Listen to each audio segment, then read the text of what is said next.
Bem, começamos a nossa atividade de hoje. Eu quero dar bom dia, né, e as boas-vindas a todas, todos participantes nessa ação de extensão do Grupo de Pesquisa da UFPB, a Universidade Federal da Paraíba. Nós iniciamos essa nossa atividade, essas nossas redações, em setembro de 2020, no ano passado, na primavera. E naquele momento nós fizemos menção ao quanto nós já havíamos chorado pelas perdas de tantas vidas humanas nessa pandemia. Naquela ocasião, nós fizemos votos de que o renascer que marca a estação da primavera fortalecesse nossas vozes unidas para que o céu não desabasse sobre nós. Hoje, no dia 30 de março de 2021, neste ciclo do outono, nós seguimos perdendo muitos entes queridos. Se nós dedicássemos 1 minuto de silêncio para cada uma das mais de 300 mil vidas que se foram no Brasil, nós teríamos que ficar mais de 7 meses em silêncio.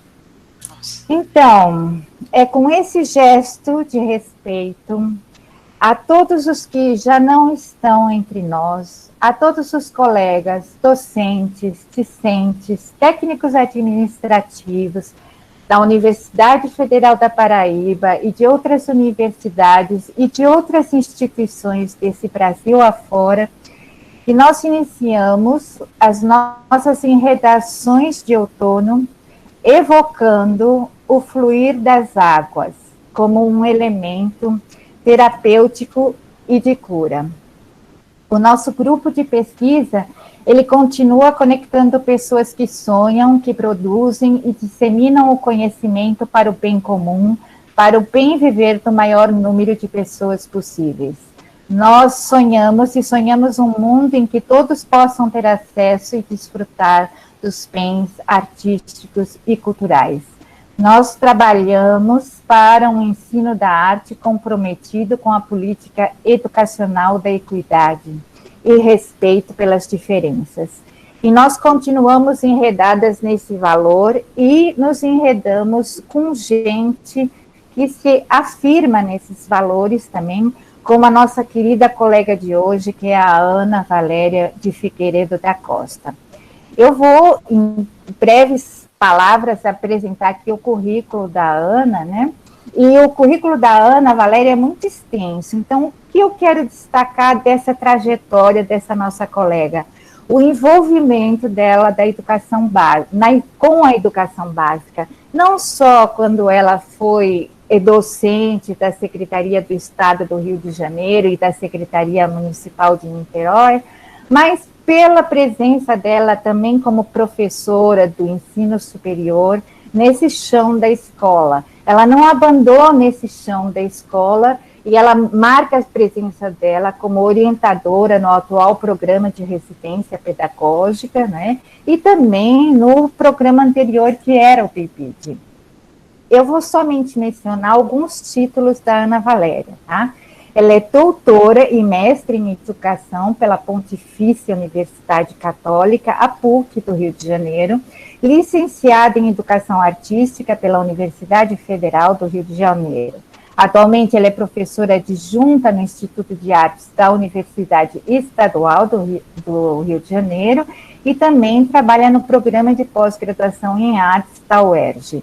É líder do grupo de pesquisa Arte e Visualidades, o chamado PAVES da UERJ, e como docente e pesquisadora, ela foca sua atenção na formação de professores, prática pedagógica e ensino de arte para e em uma educação inclusiva.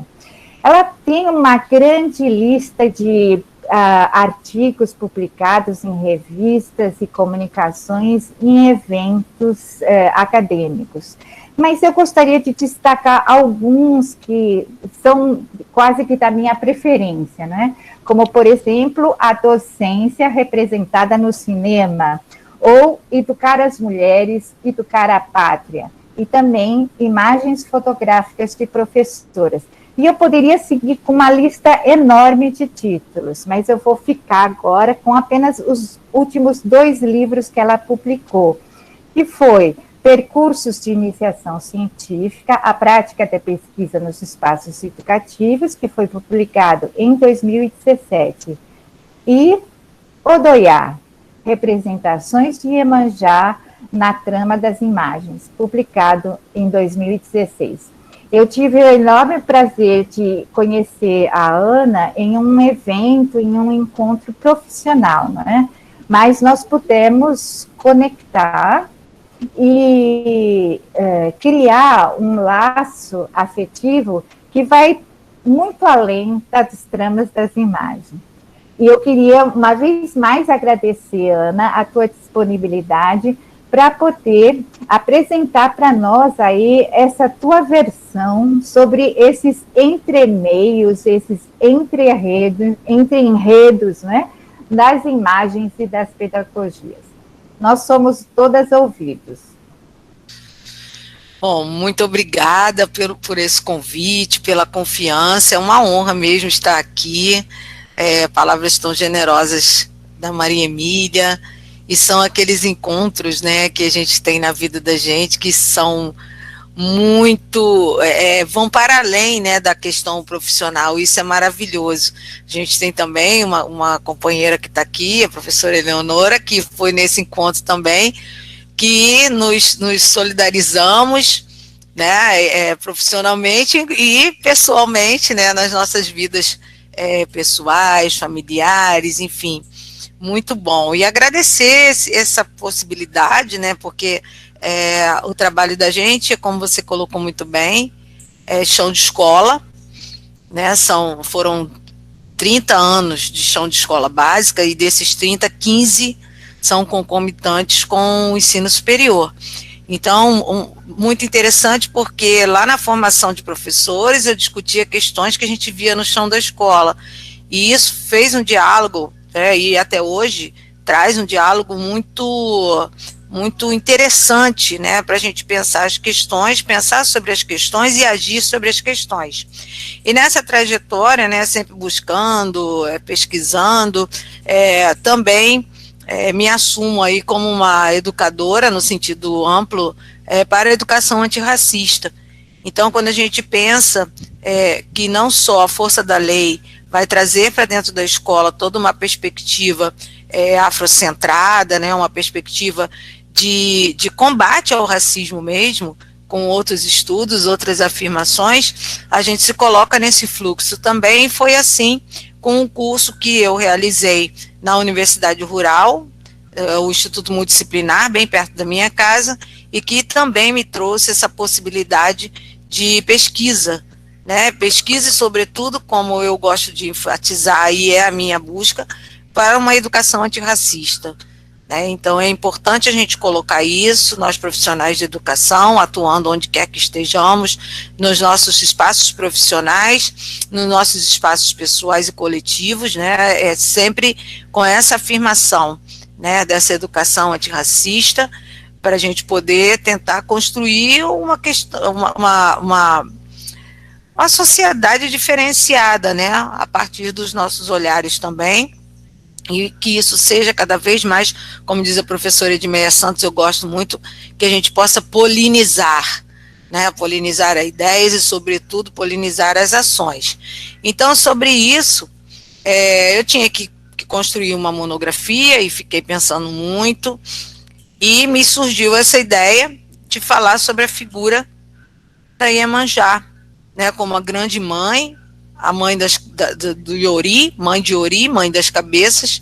Então eu fui buscar essa construção da forma mais ampla possível. Gente, por favor, se tiverem perguntas, tá? Vamos fazer em forma de conversa, se tiver alguma coisa para perguntar. Eu, quando compartilhar aqui a apresentação, eu não vou conseguir ler o chat, mas aí, por favor, Maria Emília, ou quem seja, me avisa. Né? E a ideia era essa mesma, né? A gente buscar maneiras diferenciadas de pensar, por exemplo, no caso da monografia, que virou livro, as imagens. né? Esse discurso imagético que cerca a gente o tempo todo. Então, como que a gente vai observar isso, buscar ferramentas, entender ali que tem muitas mensagens, né, que são direcionadas, outras nem tanto, e dentro desse universo tão polissêmico das imagens, né? Nós, educadores e educadoras, professores e professoras, como lidar com isso, que os nossos alunos, nossos pequenos, nossos médios, nossos grandes também. E o Baitello Júnior diz, né, a gente vive numa sociedade que ele chama de iconografia, mas tem um outro nome que agora é iconofagia, né? Se a gente não decifra a imagem vai nos decifrar e vai nos engolir, né? A iconofagia. Então vou compartilhar aqui, preciso que vocês me digam se vai aparecer, tá bom? Dá um delayzinho, okay, né? Uhum.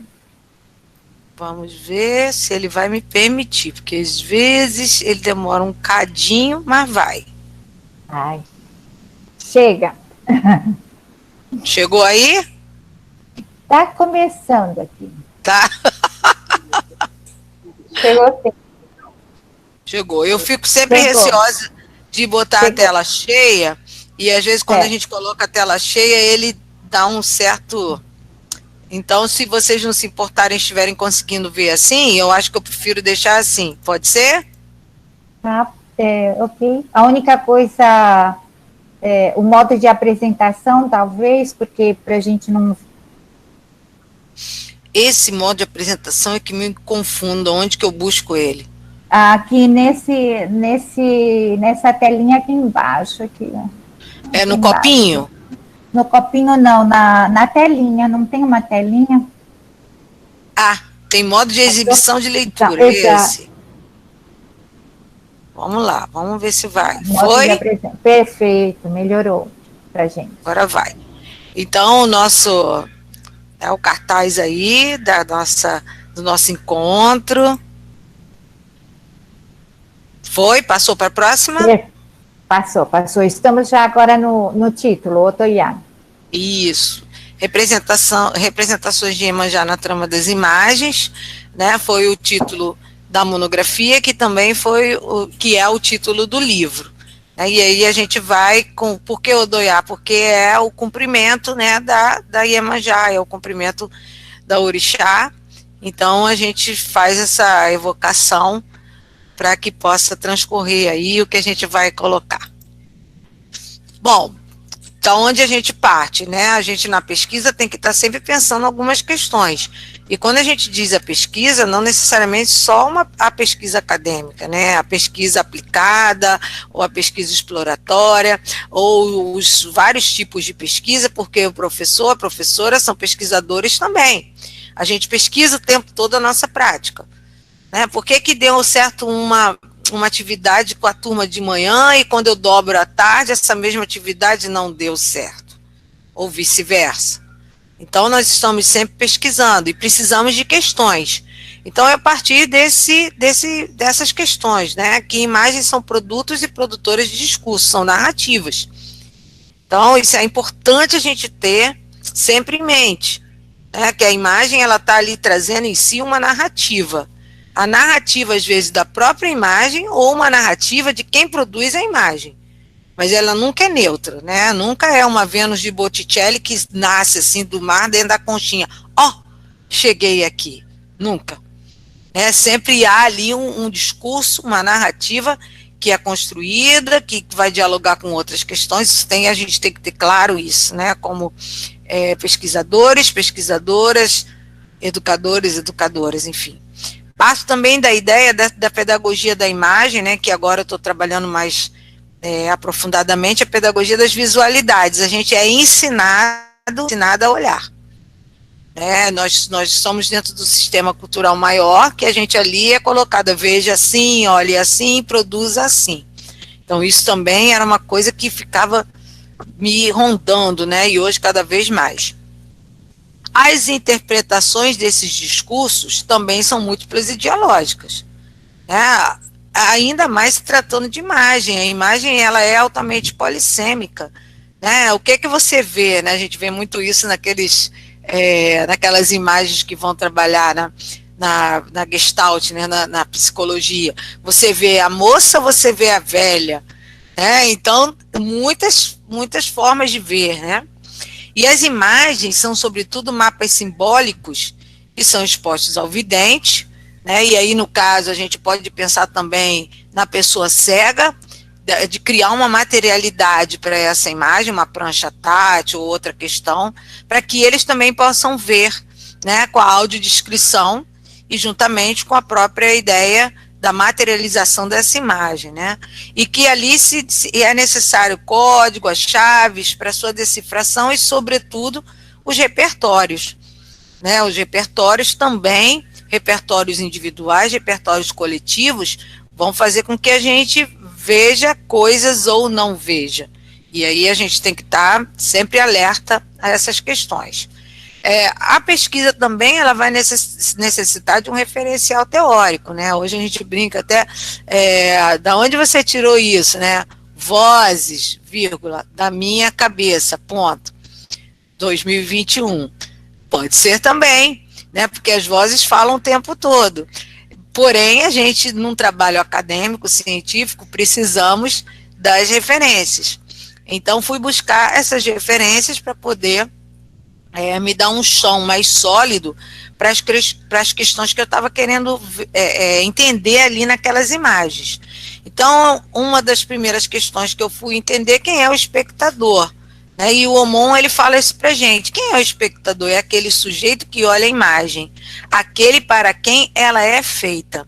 Repare o seguinte, o Aumont, né, depois ele distende esse conceito, ele não está dizendo que isso seja uma coisa estática, não é isso. Que é a tábula rasa, que é a cera que você vai jogar ali, amorfo, não é isso. Né? Mas que existe uma intencionalidade, e aí eu volto de novo, nessa ideia do discurso e da narrativa. Eu buscava também, nessa leitura, uma perspectiva afrocentrada. Então, eu estava trabalhando com categorias de espaço e tempo diferenciadas. E muito me ajudou o Kamegele Munanga, né, quando ele traz o observador da imagem, né, ou das manifestações artísticas, a gente pensar na teoria etnológica. O objeto está ali, a manifestação artística está ali, não é à toa. Né, uma teoria etnoestética. Qual é a estética que está se relacionando ali? Então, ele colocava uma coisa muito interessante no texto dele, ele coloca aí dizendo o seguinte: quando você vai observar, por exemplo, um objeto de arte africana, e aí colocando de uma maneira bem genérica, né, a gente tem que prestar, inclusive, atenção em como esse objeto ele é construído. Porque ele faz até um paralelo muito interessante, né, de uma escultura em madeira, por exemplo. A madeira que vai dizer para o artista o que ela deseja ser transformada. Uma questão que na estética ocidental europeia, principalmente, me parece ser exatamente ao contrário, né? Essa ideia de dominação do objeto ou do material, que dali vai se configurar alguma manifestação artística. E a teoria estética em si também, dentro desse fluxo, entender que as coisas não são isoladas. Então, isso tudo eu estava buscando ali meu referencial teórico para entender as imagens. Né? E aí o que ele diz, entender a estética da imagem por um sistema próprio, não somente aquele estabelecido pela estética ocidental. Também penso que esse conceito ampliado de leitura, junto com Albert Mangel, né, que ele diz que ler é como respirar. Então, a gente vai ter N leituras, diversas leituras possíveis sobre o mesmo objeto. Também, o Reginaldo Prandi e o Raul Lodge, também com as narrativas e mitos, né, aí bastante africanas e afro-brasileiras, para a gente poder entender ali, e, sobretudo, nos guiando o tempo todo, a polissemia da imagem. A imagem fala muito, e dependendo do que a gente quer ver, a gente vê. Então, eu precisava também desse referencial teórico para não dizer que eu estava vendo que não havia. né, e fui buscar lá toda a simbólica, né, prestar atenção nos elementos, como é que aqueles elementos estão configurados ali. E como que eu chego às 8 imagens que eu faço análise? Eu vou buscar no nosso amiguinho Google. Coloco lá, imagens de Iemanjá, Google Imagens. E vieram mais de 50 mil imagens, né? Então eu falei, eu tenho que criar algum crivo, eu tenho que criar alguma coisa para depois não dizer, você está buscando o quê? Você vai fazer de 50 mil imagens sem condição. Né? Então eu comecei a estabelecer critérios quando eu comecei a ver que as imagens se repetiam. Chegava a determinada página do Google, as imagens se repetiam. Logicamente que eu não via 50 mil, né? Não deu. Ia estar até hoje vendo as imagens. Então, estabeleci critérios, né? Porque aí a gente está falando também de uma questão mais técnica. Tive que buscar critérios. Então, eu busquei imagens de Iemanjá confeccionadas em pintura em tela. E aí, óleo acrílico. Então, eu achava uma imagem bonita, ou me atraía, eu ia lá, verificava. Mas essa gravura é pastel, aí eu não queria. Então, estava no meu crivo. Imagens de Iemanjá retratadas de corpo inteiro, também, porque havia muitos que eram só o rosto, só o busto, né? Então, eu fui eliminando bastante. Imagens de Iemanjá com autoria. Algumas eu usei sem autoria, uma que eu fiz uma exceção, que era uma mais conhecida de todas. E imagens de Iemanjá com autoria de pintores e artistas plásticos brasileiros. Então eu tive que estabelecer esses 4 pontos para naquela profusão de imagens, achar ali as que eu ia focar a minha análise, senão não ia terminar o trabalho, né? E aí eu cheguei a esse quadro de referências de 8 imagens, dentro daqueles critérios. Porque aí, conforme eu ia colocando os critérios, eu via que elas iam se repetindo. Então, eu fui vendo as mais significativas dentro da busca que eu fiz. E uma das que não tem autoria essa primeira, que é muito comum, né? É uma das que mais aparecia nas páginas do Google que eu vinha pesquisando. E por que 8? Né? Porque é recorrente pelo Prandi, né, e pelo Lodi, que são 16 os mitos de Iemanjá. E ela vai ser sempre trabalhando com esse número, né? Porque 4 também é 4, e os números do IFAC vão se multiplicando a 256 possibilidades. Então, eu fiz essa opção de fazer análise de 8 imagens, mas isso também não é aleatório, porque existe essa possibilidade dos 16 e o número inicial 4, que vai se multiplicando, né? 4, 16, 32, e por aí vai. Então, eu fiz esse quadro, que são o quadro de referência das imagens que eu estudei. E também, eu não citei aqui, mas está lá nas referências da monografia, eu utilizei uma técnica de pesquisa que também é referendada, tá, para a gente buscar imagens na internet. Então, tudo isso também tem um escopo teórico que está assegurando aí as escolhas, né, as opções, até mesmo as indicações do trabalho, tá? Gente, tudo bem até aí? Vocês estão aí? Tudo bem, estamos acompanhando, estamos aqui no número 8, no porquê do número 8, né? Tá, como tudo tem um motivo, não é aleatório, né? Ou seja, as escolhas que a gente faz num estudo acadêmico, elas não são aleatórias, elas vêm de algum critério, né? Isso, exatamente, Maria Emília, isso é importante, por isso que eu falei. Por que 8? Porque existia ali, né, indicações das referências que eu estava buscando, porque eu também fiquei me perguntando isso. É importante, né, num estudo, a gente se perguntar, por que estamos usando isso? Porque para a questão não ficar solta, né? Você podia usar 8, então você podia usar 5. Não, existe ali um escopo teórico que está nos ajudando a pensar por que o 8. Isso é importante nos nossos estudos, nas nossas pesquisas, a gente entender a justificativa que a gente está fazendo as opções ali ao longo, tá? Então, eu também, quando eu defendi minha tese em 2008, eu trabalhei com fotografias de professoras do século XIX, né, que eu fazia essa análise. E eu construí, logicamente que com a ajuda de outros autores, essa ficha de análise. E eu achei que essa ficha poderia me ajudar bastante, juntamente com o meu orientador, foi o professor Aristóteles Berino, lá da Rural. Eu apresentei a ele o material, ele falou, olha, penso que a gente pode utilizar sim. Então eu trabalhava, né, eu trabalhei nas imagens com 2 campos.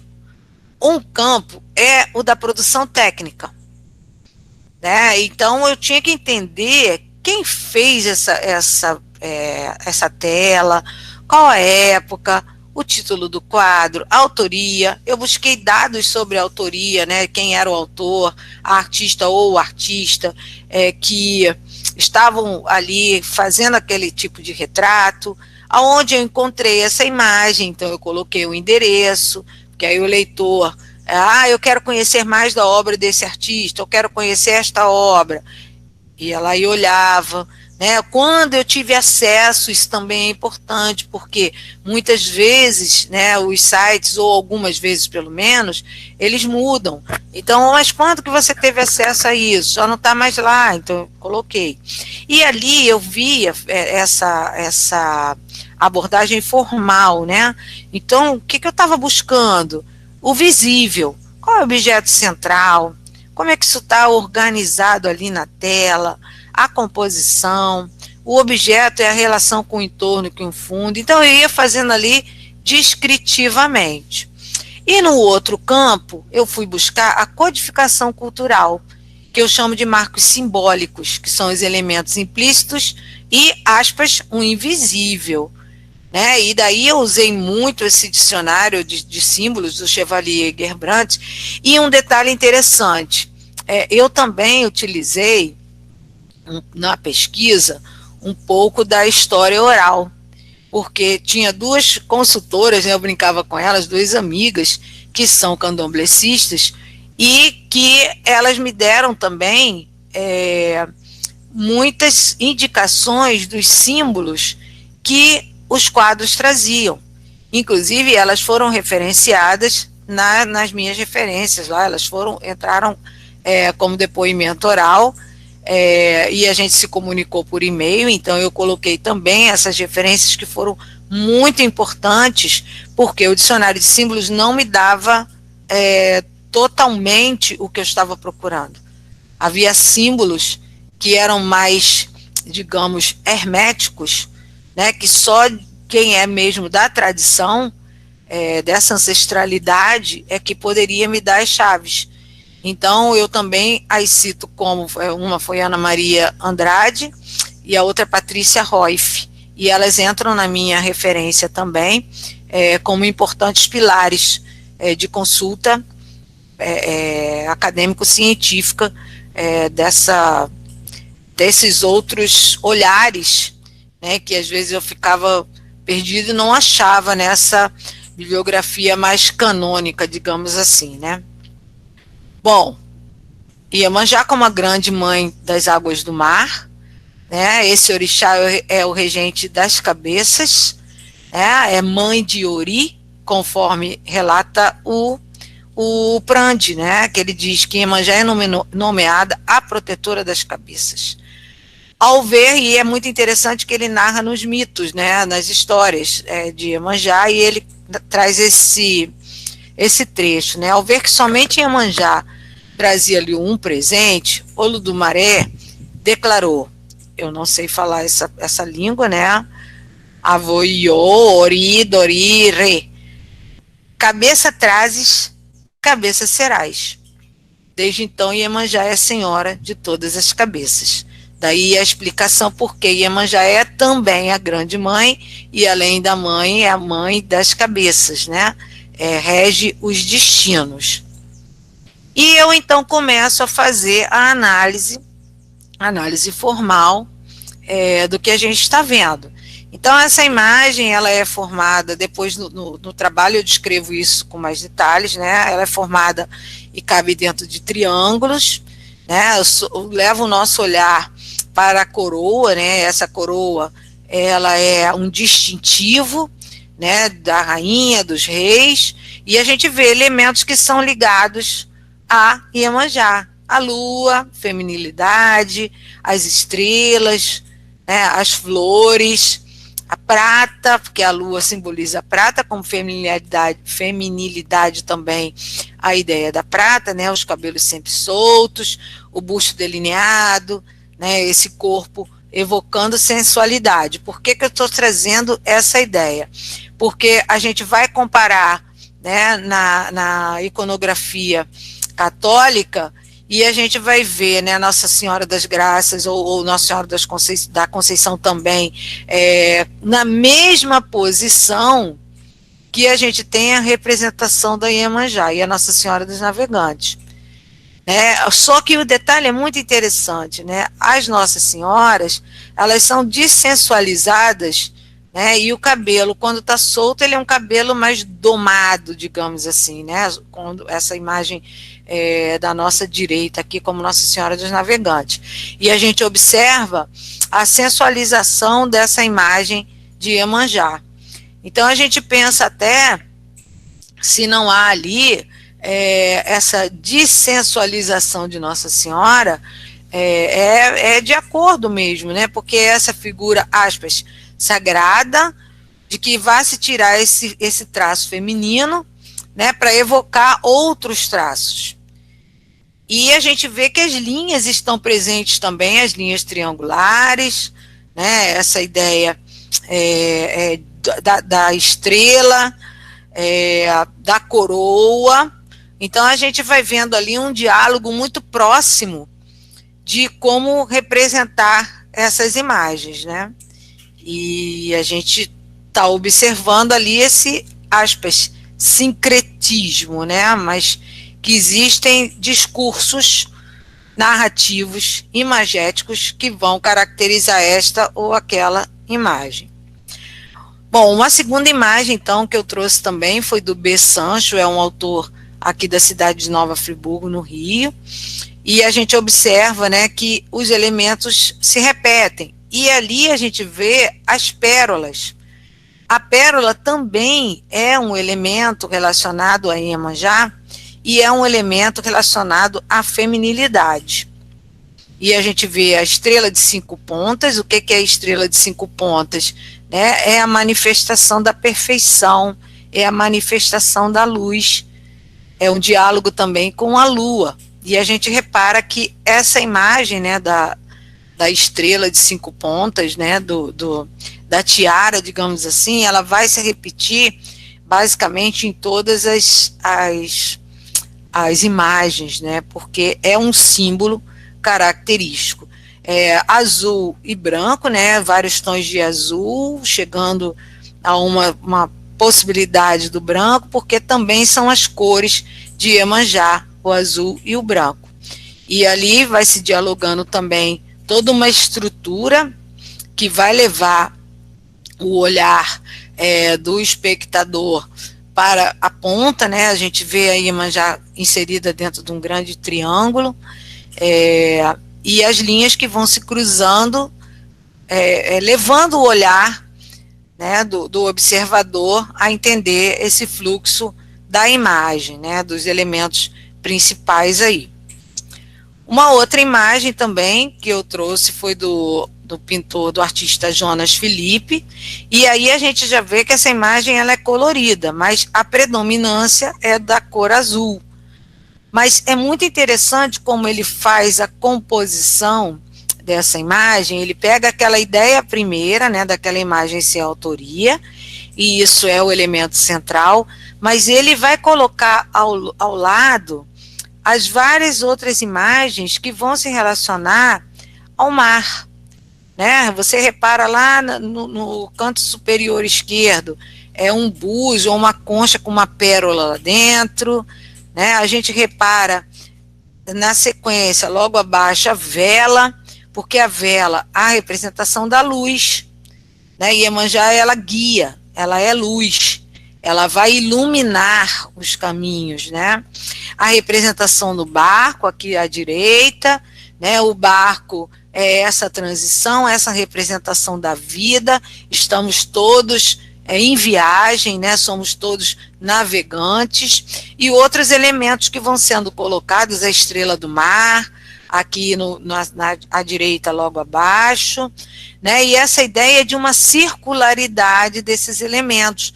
Então, o artista ele vai colocar ali para a gente esse diálogo, né? Essa circularidade, que os elementos estão sempre em comunicação entre si. A gente tem também uma outra figura que é muito interessante, que é Iemanjá Camorô, que tem outros nomes. A tela da Helena Coelho, sem data, ela nomeia de Iemanjá Camorô. E essa também é uma tela muito interessante, porque a Iemanjá é representada como uma sereia, mas observe que a cauda tem 5 pontas.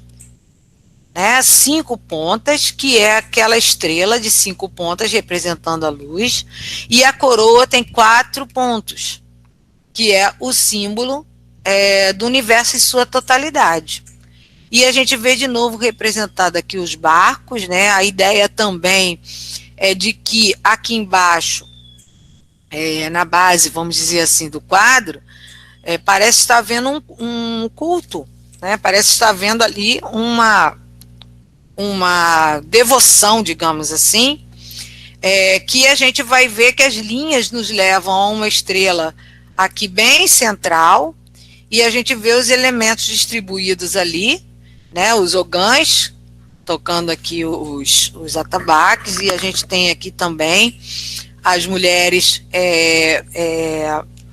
procedendo, né, ao culto, dinamizando o culto, e a gente vê então aqui ao fundo os barcos, que também pode ser uma ideia de proteção, né, a esses pescadores, a esses homens e mulheres, tradicionalmente mais homens do que mulheres, e por isso talvez a representação aqui, 4 de um lado, 4 do outro. A gente vê ali um eixo que vai fazer essa divisão do quadro, onde a gente tem centralmente a figura de Iemanjá como sereia. Existe um mito, né, da Iemanjá Camorô associada à sereia, porque ela mora numa caverna, né, e daí trazer, né, por sua voz, por seus encantos, os pescadores ao fundo do mar.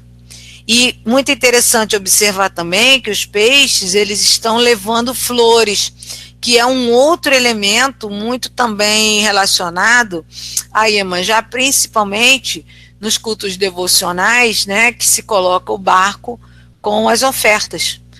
E aí vão flores também, flores para Iemanjá, tem até uma música que é bem explícita sobre isso. Uma outra representação que, dentro daqueles 4 critérios, né, essas representações, elas não estão aqui aleatoriamente, elas estão obedecendo a critérios. A gente vê a Iemanjá Pop da Mônica Sangalo, né, e o que chamou a atenção é que, se a gente olha, né, atrás da imagem, a gente vai ver 16 retângulos. Então, observe o diálogo que a artista traz para retratar a imagem. Né? Atrás dela tem 16 retângulos. Lembra dos 16 mitos, né, que o Prandi relata? 4, 16, 32, então estão aqui. E esses retângulos, né, feito um patchwork, um painel, o que seja, a gente vê também os elementos que fazem diálogo com a própria imagem de Iemanjá. Então, a gente tem os peixes, tem aqui as flores, né, tem na própria imagem, tem as pérolas, né, a estrela de 5 pontas está lá, né, e os brincos em forma de lua, né, essa ideia da feminilidade. Então a gente vai ver que o olhar também é dirigido lá para a estrela, né, como um ponto mais ressaltado na imagem, né, o ponto que vai formalizar essa ideia da realeza, e a gente vê também esse destaque, né, de forma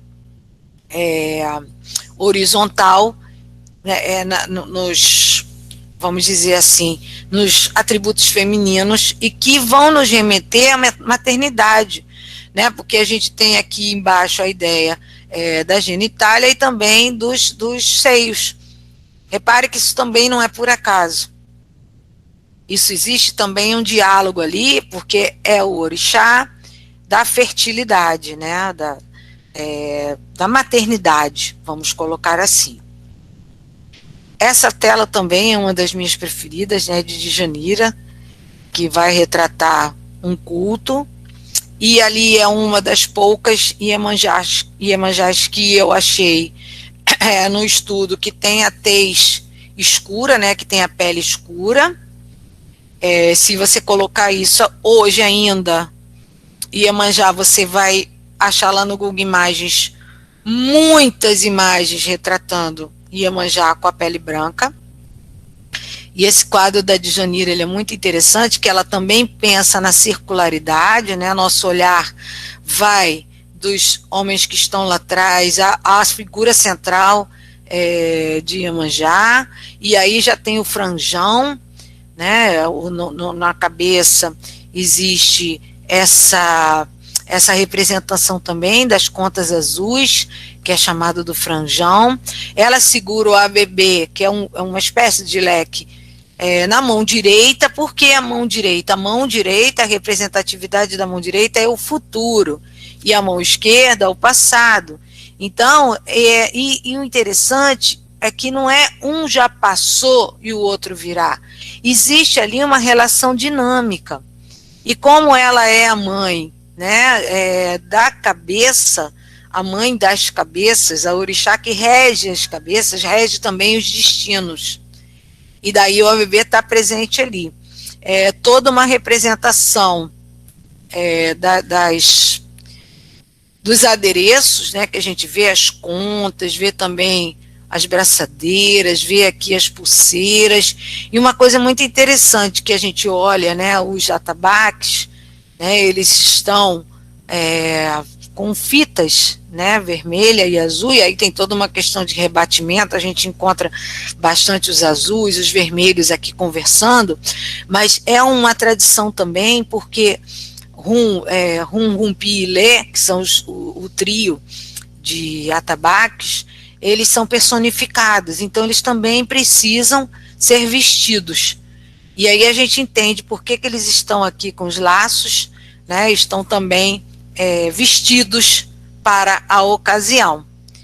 E toda uma circularidade das linhas que se cruzam, do nosso olhar, que ele é dirigido para essas diversas ideias, né? Se você observar o topo da cabeça da imagem, vai coincidir com o topo do manto azul, né, criando esse diálogo. Os vermelhos estão também dialogando com as outras figuras. É bem interessante a gente observar isso.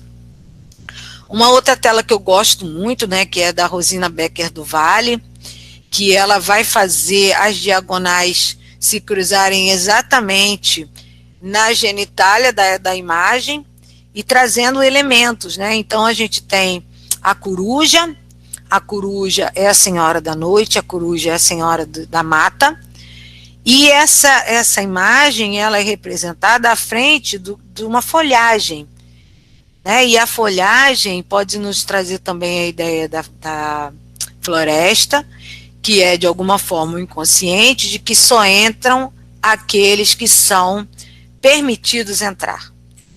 Aí a gente vê, dialogando com a coruja aqui embaixo, uma oferta, né, de alimentação, que é uma oferta que tem a ver com os alimentos que estão sendo relacionados com Iemanjá.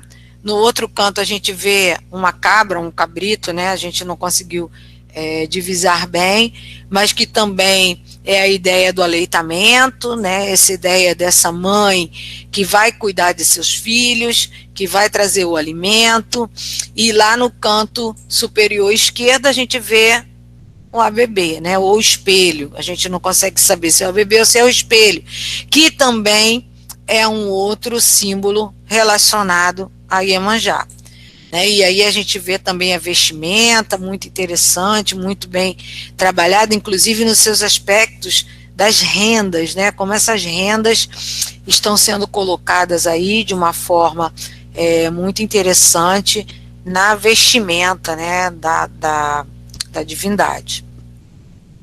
E uma última tela que eu trago para a gente observar, né, essa também com a tez com a pele escura, é a Iemanjá na Guanabara. O Orlando Santana ele vai trazer ao fundo da tela imagens, né, da topografia fluminense, e a Iemanjá do Santana também é representada como sereia.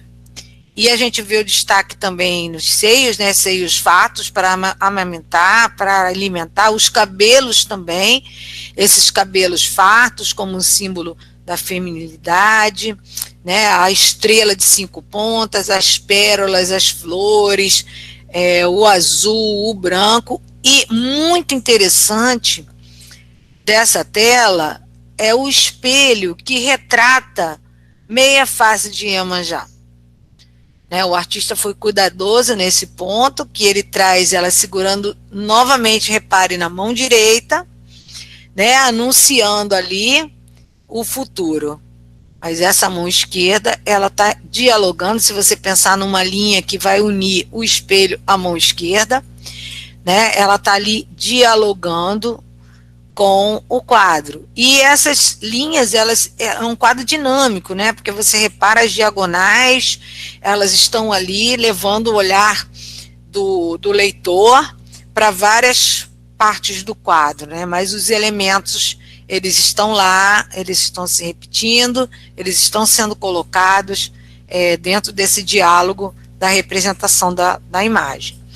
E aí eu chamo de considerações semifinais porque a imagem é polissêmica, né? O texto imagético tem símbolos, e cada vez que a gente olha, a gente vai vendo mais símbolos, vai entendendo melhor esse fluxo, né? Esse fluxo de comunicação. E daí que eu digo que essa leitura é sempre dinâmica e vai ser mediada pelos nossos repertórios, os repertórios, os conhecimentos do espectador, que vão sendo também atualizados, vão sendo modificados, vão sendo ampliados, né?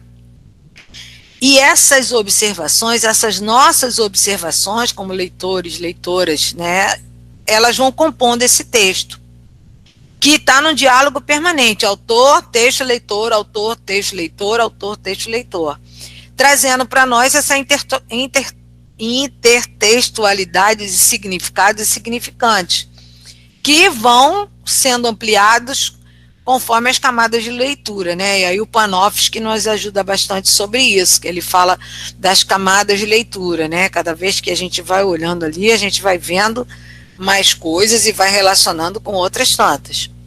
É uma cadeia simbólica, né? Uma cadeia simbólica que, nesse caso das imagens que eu trouxe aqui para análise, essa cadeia ela é constelada na figura de Iemanjá, é uma expressão de valores afrocentrados, perdão.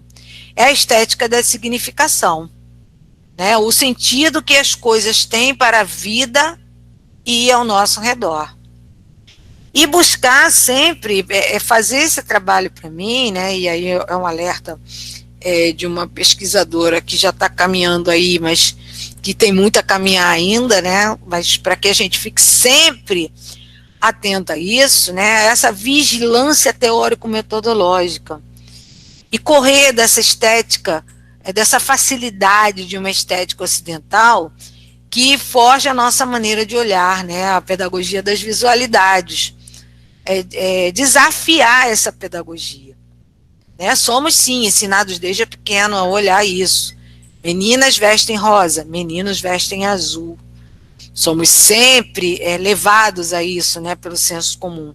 Mas como pesquisadoras e pesquisadores, estar sempre vigilantes a isso e buscar esse desafio, né, buscar esse descentramento, que é muito fácil seguir esse cânone. Já está tudo prontinho, é só a gente adequar, né, mas que a riqueza está justamente nisso, nesse desafio, né? E da gente se propor ao desafio, para entender outras lógicas, outras cosmogonias, outras, como diz o Nego Bispo, transfluências e confluências.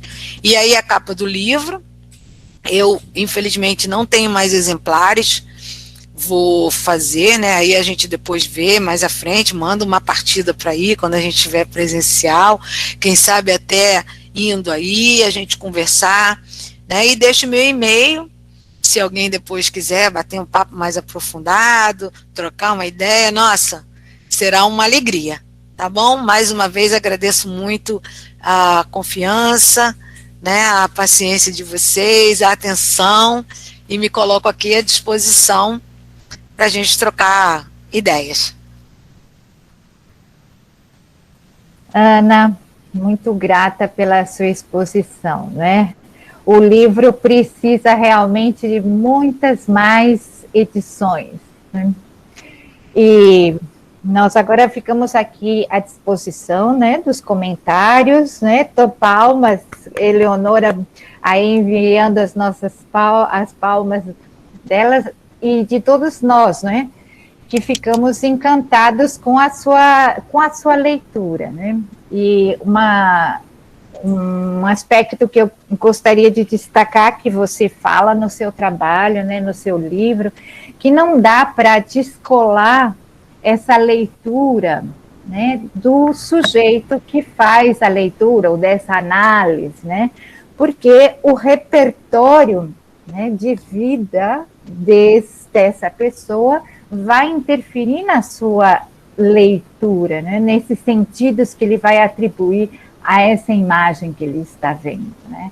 Então, como é importante para nós conhecermos esses diferentes símbolos, né? Porque a estética ocidental ou os dicionários de símbolos que, em geral, a gente tem disponível, eles não atendem às outras culturas que estão presentes, né, no nosso território. Chamemos o nosso território de Abya-Yala, chamemos o nosso território de Améfrica, como chamava a Lélia Gonçalves, né? Nosso território aí, ele está nesse entrecruzamento, né, nesses vários fluxos.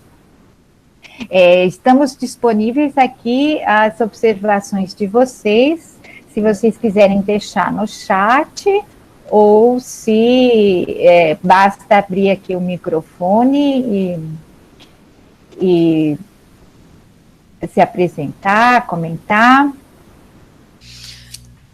O Vitor está trazendo vários comentários aqui. Obrigada, Vitor, né? E obrigada a todos e todas, né? É muito interessante que você está colocando, que a gente tem que, de fato, começar a entender e buscar os significados, né? Então, outro dia eu estava vendo o significado de Herê, e Herê é sempre relacionada à criança, né? E uma pesquisadora esqueci agora, mas eu vou lembrar, não sei se é Unicamp, é Lucimar, esqueci até o sobrenome dela, e ela diz, olha, se você vai buscar no dicionário Yorubá, Herê não é só criança, Herê é brincar. Exato. Então, por analogia, se colocou que a Herê é criança, não necessariamente só. Então, alargar mesmo, né, esse olhar, essa audição e esse entendimento de campo semântico. Uhum. Então, eu tô pensando, né, ela faz outros relacionamentos, e eu que ultimamente tenho me dedicado bastante à questão da brinquedoteca, então eu estou fazendo um projeto que vai se chamar Hereateca, né? Porque até é brincadeira, ou até, né? É brincadeira. Herê é brincar. Herê também é bênção. Olha que interessante. Sim. Então eu estou pensando, né, a Hereateca, ou Hereateca, que é o brincar para as relações étnico-raciais. Então, como é interessante quando a gente começa a alargar o nosso campo semântico, né, e isso, a ideia da gente também, as ideias, elas vão sendo alargadas, para a gente sair do nosso quadrado, vamos dizer assim, né? Sim. E no pressuposto do que eu coloquei aqui, né, da educação antirracista, que eu vejo que é uma, permitam-me a palavra, obrigação de todo educador e educadora, né? Exato, né? Porque nós estamos sempre nessas referências europeias, porque é a referência do invasor do território, né? E que o excesso de luzes sobre o conhecimento do invasor acabou invisibilizando, ou seja, não permitindo ver, né, os outros objetos que sempre estiveram na cena, as outras culturas que sempre estiveram aí, né, e que estão nos formando o tempo todo, né? Então é muito interessante as imagens da Iemanjá que você trouxe, né, que é uma imagem que sempre para mim me produziu uma calma, né, uma tranquilidade, né, pelo azul, que a gente associa com o azul celeste da Virgem Maria, né, por causa das nossas inúmeras referências, né. Mas eu costumo dizer, né, que o meu nome, né, esse nome de origem europeia, e uma menina que tinha na cabeceira da sua cama uma imagem de um anjo da guarda, né? E que também, ao mesmo tempo, ia na casa da benzedeira para benzer o cobreiro, né? E via imagens de uma outra tradição que não era dela. Então, essas várias tradições culturais, elas estão se cruzando na nossa formação o tempo todo, né? Mas elas não ganham o status epistemológico de conhecimento, né? Elas não ganham o status elas não são reconhecidos, são conhecimentos que não são legitimados aí, né, pelos poderes, e cabe a nós, então, retomar essas tradições. Eleonora comenta, diz, que discussão linda para ir para a rotina escolar.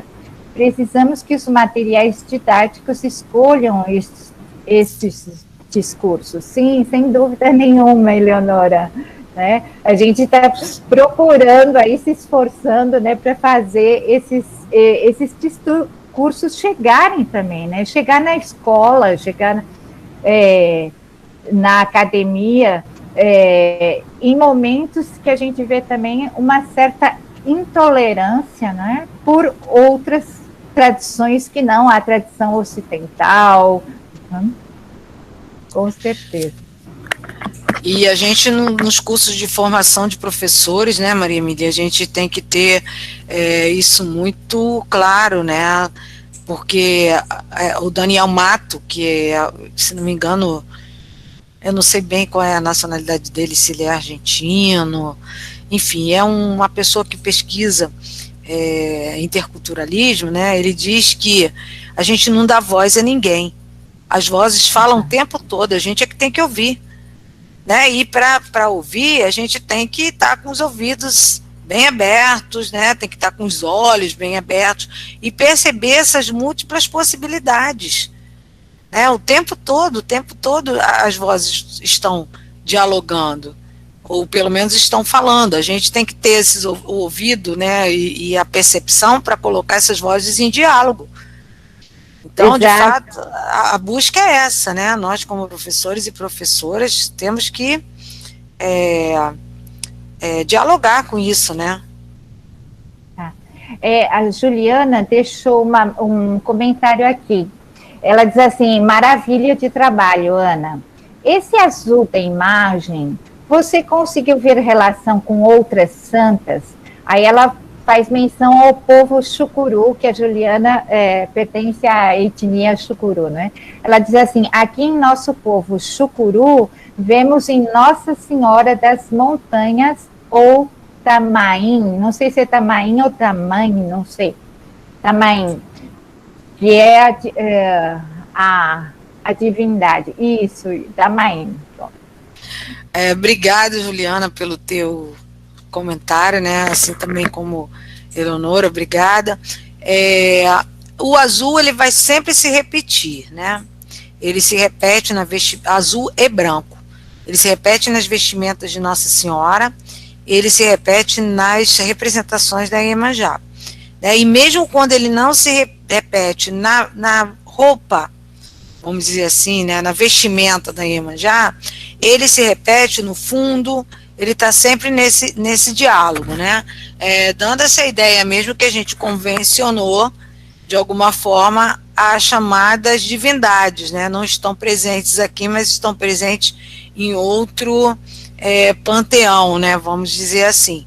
Não cheguei a investigar, mas é um elemento que se repete sim, e é o mesmo, eu diria, o mesmo azul, que é esse azul clarinho, né? Tentando trazer essa tonalidade celeste mesmo, né? A Polônia, que é uma outra colega nossa também, professora, docente aqui da educação básica, e ela pergunta assim, de onde vêm as vozes, né? Interpretações dialógicas, né? Essas vozes. As vozes vêm de todos os lugares, né, Polônia? Obrigada pela tua observação.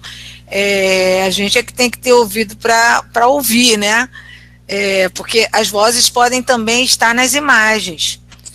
Quando a gente entra numa escola e tem lá um lugarzinho, né, especial lá para colocar a imagem de Nossa Senhora, né, ou de outro santo que vai nomear ali aquela região, santo católico que eu estou me dizendo nesse momento, né.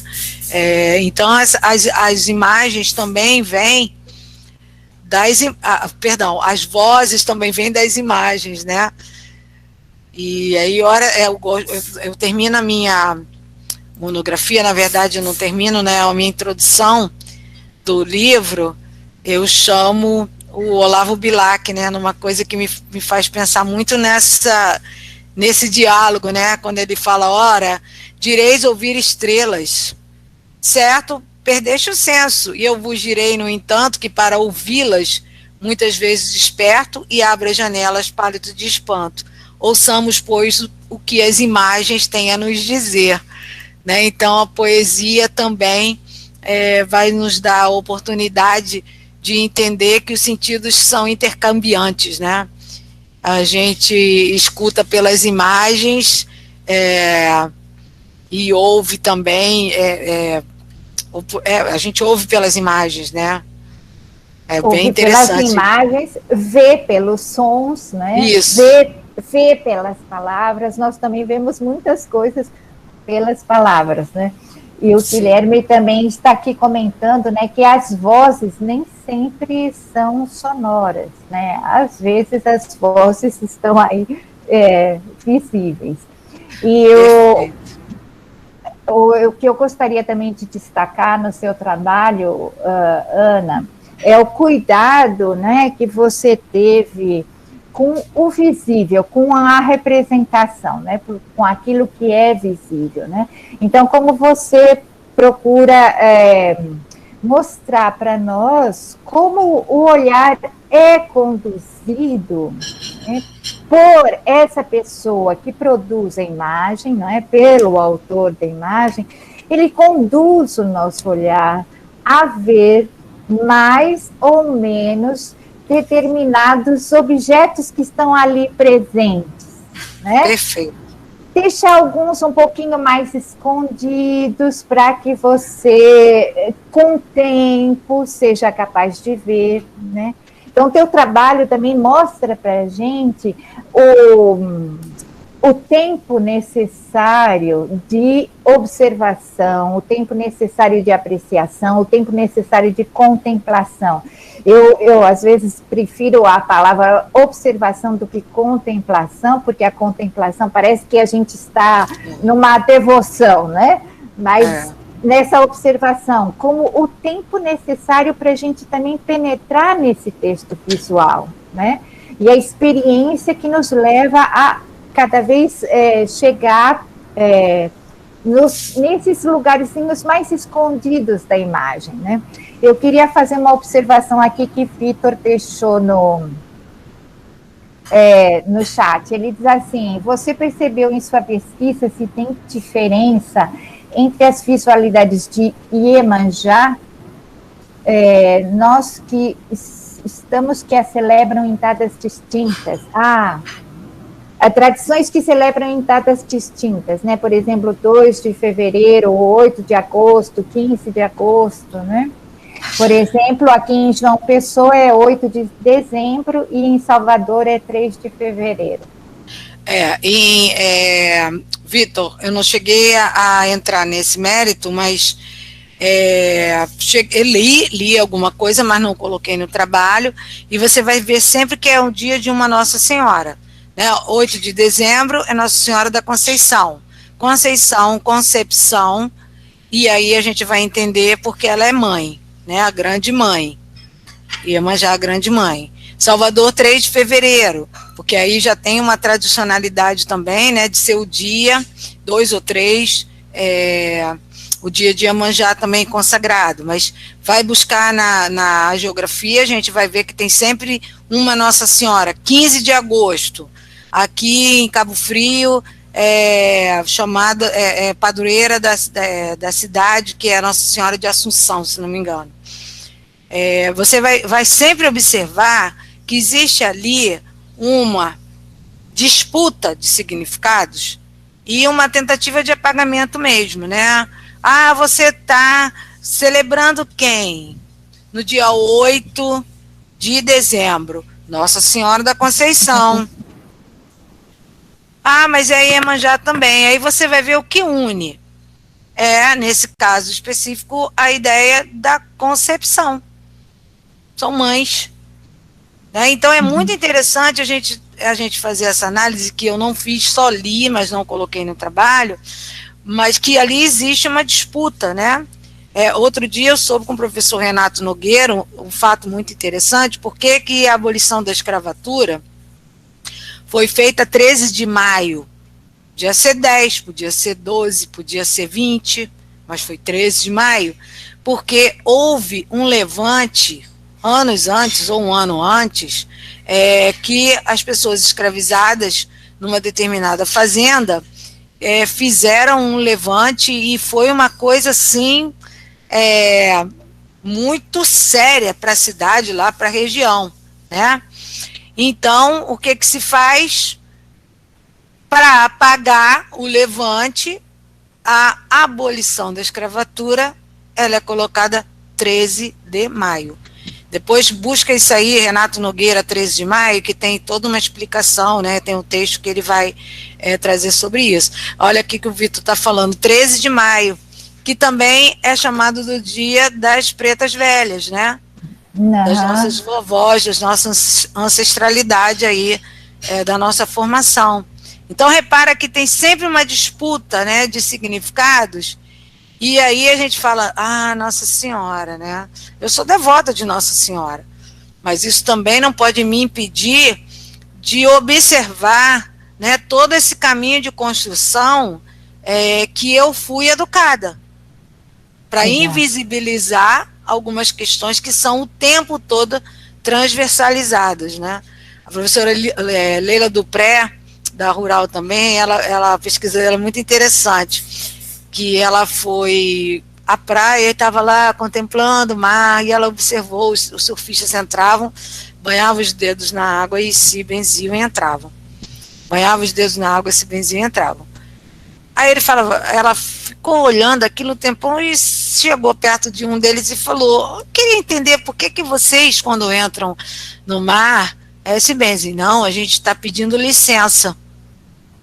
E observe que ele diz, pedindo licença e fazendo o sinal da cruz. Né? E aí ela fala, nós somos o tempo todo transversalizados por várias culturas e a gente não para pensar. Né? Então daí ela deriva toda uma pesquisa e tudo. E é o que você está trazendo aqui para a gente pensar juntos, né, Vitor? Obrigada. Eu queria também destacar outra observação que a Márcia Adelino da Silva Dias deixou aqui no nosso chat. Ela diz assim, em tempos de ruptura das barreiras que separam as ciências, também se torna necessário romper com as barreiras entre as crenças, religiões. Já não se concebe mais a intolerância religiosa. Não se concebe a intolerância, né, religiosa e de nenhuma natureza, né? Perfeito, Márcia, perfeito, né? É criar, e se ela já. Não sei nem se criar, né? Mas é pensar outras epistemologias que sempre estiveram aí, mas o nosso olhar não. A forma que muitas vezes fomos educados e educadas não nos permitia ver. Né? E aí, de novo, o Daniel Matos, né? As vozes estão aí o tempo todo. A gente tem que ouvir. Ninguém dá voz a ninguém. Ah, eu vou te dar a voz, pode falar agora, tá? Vai, segue. Né? Isso é de uma arrogância tremenda, né? É de uma arrogância que o pesquisador e a pesquisadora, o professor e a professora tem que ter muito cuidado, né? E estar sempre vigilante, porque a gente se percebe às vezes em questões que fomos educados, fomos levados a tal, e se a gente não se atenta, a gente reproduz mesmo, né? O Vitor está dizendo aqui, muito obrigada, Vitor, pela tua presença, boa sorte aí na consulta, tá? E estou sempre à disposição no que precisar. Márcia também comentando, né, que é exatamente isso, mas aqui tradições, né, a nossa escola tem servido e continua a servir. Então, todas as tradições, elas merecem, né, o mesmo espaço e merecem o mesmo reconhecimento, né? Mas nós temos priorizado sempre esse saber eurocêntrico, esse conhecimento vindo da Europa, que é esse conhecimento do invasor desse nosso continente, né? E nós temos desprezado essas outras tradições, né? Então, a gente está falando agora das tradições dos povos africanos, da diáspora africana, né? Mas e todas as tradições dos povos originários, então, dos povos autóctonos desse continente, que também nós não sabemos ver, né? Elas foram totalmente invisibilizadas, elas foram deixadas de lado. Então, cabe a nós trazer, né? Voltar a olhar para elas, né? Ou como as representações que foram feitas sobre esses povos pelo olhar estrangeiro, pelo olhar europeu, sempre colocou numa situação de inferioridade, porque o conhecimento ocidental, a estética ocidental, a ciência ocidental, ela é hierarquizante, né? E ela também usou esse conceito raça como um instrumento para hierarquizar as pessoas. Eu lembrei agora o nome da professora, a professora Lucimar Rosa Dias, da UFPR, né, que ela vai trazer essa conceituação diferenciada para a Herê, e ela também falou uma coisa muito interessante, né, a gente fala hoje em educação para as relações étnico-raciais, e ela chama a atenção que, na verdade, é uma reeducação para as relações étnico-raciais, porque nós já fomos ensinados a essa educação para as relações étnico-raciais de uma forma bastante enviesada, né? Então ela traz a possibilidade de uma reeducação, né, dentro do que a gente está fazendo essa proposta, né, que é a proposta também desse trabalho que eu coloco aqui, né. Eu achei muito interessante essa perspectiva que ela traz para nós. É quase que uma desaprendizagem, Ana. Na realidade, a gente tem que passar por um processo de desaprendizagem, né? Rever essa narrativa que foi sempre a predominante entre nós. Mais alguma observação dos nossos participantes?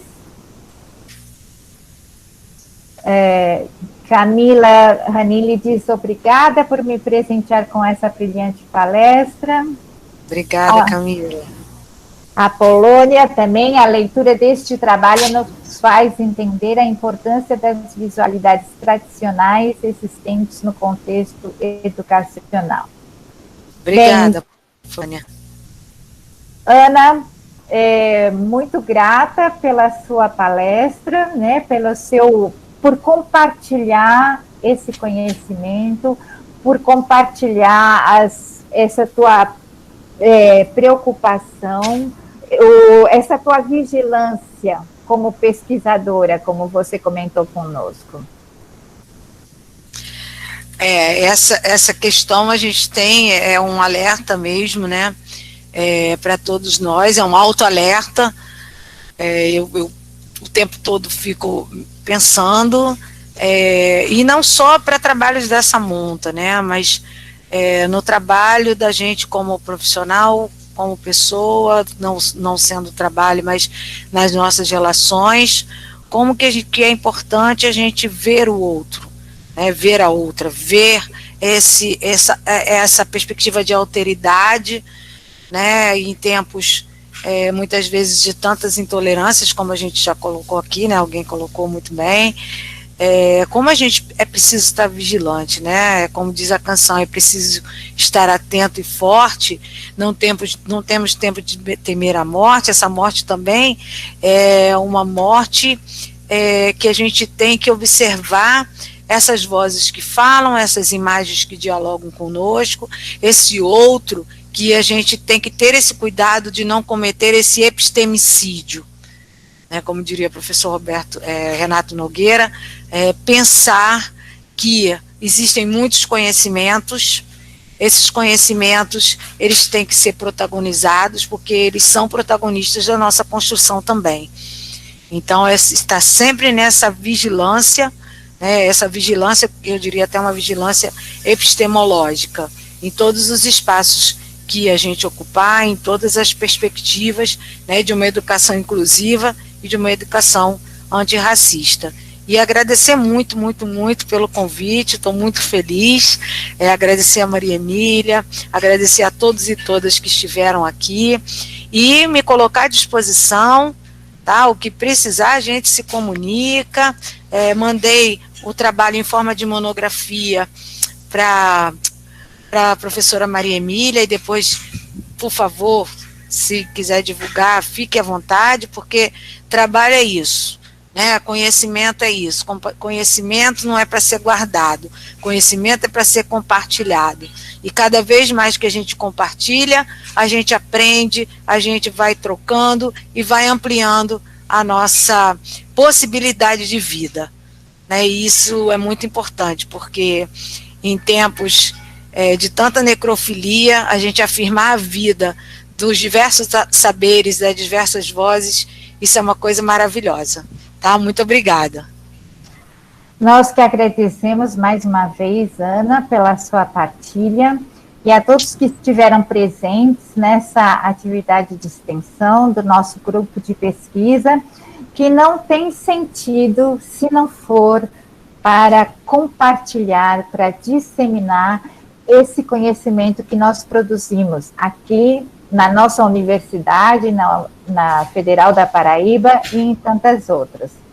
Agradeço a presença de todos e espero que a gente continue enredando todos vocês até o mês de abril. Que no mês de abril, eu gosto de deixar um spoiler do próximo mês. No mês de abril, nós vamos ter as matrilinhagens da cidade de Juazeiro com a nossa colega Edivânia dos Santos. Tá? Então, até o mês de abril. Um abraço carinhoso a todos vocês, cuidem-se muito e até o mês de abril. Curiosa que aguardo o convite. Beijo, gente. Obrigada. Adorei. Beijo, obrigada. Saudade, coisa boa. Beijo.